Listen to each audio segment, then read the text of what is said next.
महोदय, मैं आगे कहना चाहूंगा, अभी वरिष्ठ नेता ने कहा लॉ एंड ऑर्डर। मैं मानता हूं कि लॉ एंड ऑर्डर आपका है, लेकिन कहां है अध्यक्ष महोदय? गांवों में, खेतों में, खलिहानों में, बालू और कोयला के खदानों में, माफियाओं की जेब में आपका लॉ एंड ऑर्डर है महोदय। मैं पढ़ के बताना चाहूंगा, ओबी डंपिंग को लेकर भिड़ंत, फायरिंग, बमबाजी। रेती जमीन पर ओबी डंप किए जाने को लेकर पहले भी हो चुका है संघर्ष, चले थे गोली बम, मामला जीनागोड़ा का। देव प्रभा आउटसोर्सिंग के समर्थकों व ग्रामीणों में झड़प, पत्थरबाजी व फायरिंग, तीसरा थानेदार का हाथ टूटा। अचानक बमबाजी व फायरिंग से मची भगदड़, पुलिस की मौजूदगी में एक दूसरे पर पत्थर बरसाते लोग। मैंने कहा लॉ एंड ऑर्डर है अध्यक्ष महोदय, कहां? गांवों में, खेतों में, खलिहानों में, कोयला के खदानों में माफियाओं की जेब। लेकिन जब ग्रामीणों को पीटा जाता है, जब ग्रामीणों की जमीनों को जबरन लिया जाता है, कानून अपनी प्रतिक्रिया क्यों नहीं देता अध्यक्ष महोदय? इसलिए मैं ये गंभीर मामला आपके संज्ञान में देना चाहता हूं महोदय।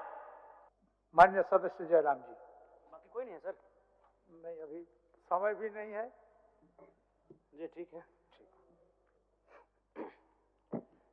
आज लगता है कि ब्रिटानिया हुकूमत बरकरार है, ईस्ट इंडिया कंपनी का शासन इस राज्य में बरकरार है। आज इसी प्रशासन के जोर पर आज उनकी जमीनों का जबरन अधिग्रहण किया जाता है। मांडू का मामला को संज्ञान में लीजिए, सुरंगा का मामला संज्ञान में लीजिए, भौरा का मामला संज्ञान में लीजिए अध्यक्ष महोदय, क्योंकि रोज रोज आपके डीएसपी घायल होने का इंतजार मत कीजिए।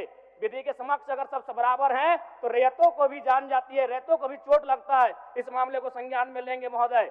धन्यवाद माननीय अध्यक्ष महोदय। आज मैं महामहिम राज्यपाल महोदय के द्वारा प्रस्तुत अभिभाषण पे हो रहे वाद विवाद पर अपनी प्रतिक्रिया देने के लिए आया हूं। महोदय, एक छोटी सी कहानी मैं बताना चाहूंगा। एक महिला थी, उसकी छोटी बच्ची जिसकी उम्र 5 वर्ष थी, वो अपनी माँ से आकर पूछती है कि माँ, छोटे भाई का मृत्यु कब होगा? तो माँ ने पूछा कि बेटी तुम ऐसा क्यों कह रही हो, अपने छोटे भाई को मरने के लिए क्यों कह रही हो? तो छोटी सी गुड़िया ने कहा कि माँ, बड़े भाई की जब मृत्यु हुई थी तो बहुत सारे लोग हमें खाना देने के लिए आए थे, हमारे घर में भोजन नहीं था, हमें कपड़े नहीं था, तो बहुत सारे लोग हमसे मिलने आए थे और हमें खाना देकर गए थे। और मैं चाहती हूँ कि छोटा भाई भी अगर मर जाएगा तो शायद बहुत सारे लोग आएंगे, हमें भोजन देंगे, हमें खाना देंगे, हमें कपड़े देंगे, क्योंकि हम 4-5 दिनों से भूखे हैं। महोदय, आज यही भाव कोयलांचल के हर एक रैयतों के घर में है कि जब भी हमारी जमीनों का अधिग्रहण होगा, जब कोई कंपनी हमारी जमीन का अधिग्रहण माइंस के लिए करेगी और जब माफियाओं के द्वारा उन पर लाठीचार्ज होगा, उनके लठेज के माध्यम से उन पर हमला होगा, तो कोयलांचल के रैयत चाहते हैं कि साथ साथ में 2-4 IAS IPS को भी चोट लगे। क्यों लगे? न विगत कुछ दिन पहले बागमारा में एक घटना घटी थी, हिलटॉप कंपनी का मामला था, डीएसपी महोदय घायल हुए थे, सरकार ने वीडियो कॉल से बात किया था, सरकार ने उस मामले को संज्ञान में लिया था। लेकिन ठीक उसके कुछ दिन बाद सिंदरी के सुरंगा में फिर एक घटना घटती है। इस बार महिलाओं को सड़क पे दौड़ा दौड़ा कर पीटा गया, उनकी साड़ियों को फाड़ा गया, उनके कान की बालियों को नोचकर छीन लिया गया, लेकिन न एफआईआर होता है, न कार्रवाई होती है महोदय। इसी प्रकार से आज एक मामला संज्ञान में आया है। मैं सदन को सचेत करना चाहूंगा, ये मामला मांडू का है महोदय।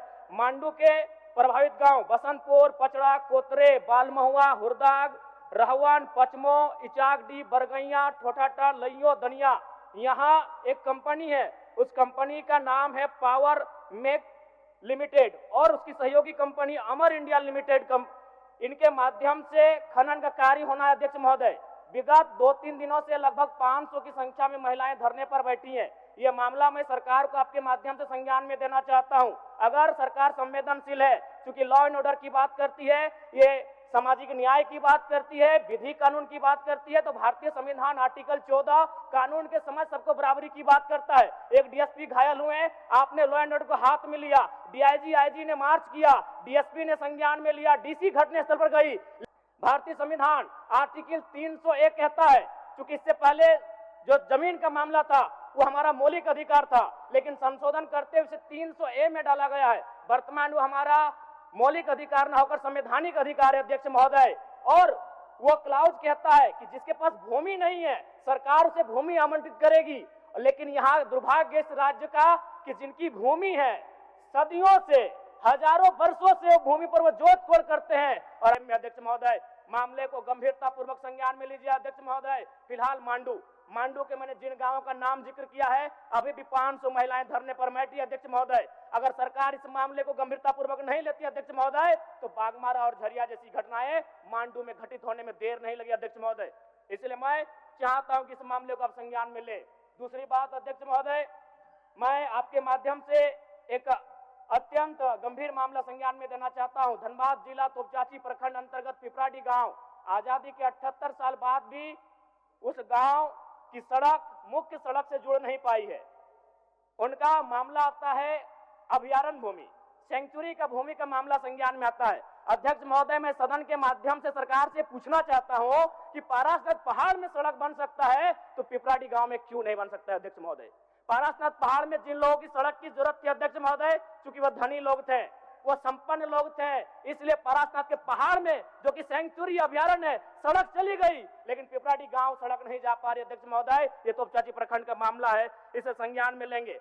दूसरी बात अध्यक्ष महोदय, जो विषय मैंने कहा 300A में स्पष्ट है कि राज्य अपनी विधायकी शक्ति का उपयोग करके संपत्ति के अधिकारों को सीमित, कम या बदल कर सकता है। इसलिए आपसे आग्रह होगा, जो भी मामले भूमि संबंधित खासकर खनन क्षेत्रों से आते हैं, उसके लिए आप एक पोर्टल बनाए अध्यक्ष महोदय, एक शिकायत पत्रिका बनाए अध्यक्ष महोदय, क्योंकि मामला बहुत ही हिंसक रूप धारण कर लेता है। मैं उस क्षेत्र से आता हूं, मैं कोयलांचल के क्षेत्र से आता हूं अध्यक्ष महोदय। मैं रोज बमबारी, गोली, तमाम घटनाओं को देखता हूं, सुनता हूं अध्यक्ष महोदय, और आम व्यक्ति की कहीं सुनी नहीं जाती है। इसलिए आपके माध्यम से सरकार से मेरा आग्रह होगा, ऐसे विषयों पर सरकार गंभीर रहे। अगर गंभीर नहीं रहती है तो अप्रिय और अनहोनी घटना होने में देर नहीं लगी अध्यक्ष महोदय। धन्यवाद अध्यक्ष महोदय, बहुत बहुत धन्यवाद। माननीय सदस्यगण, सभा की कार्रवाई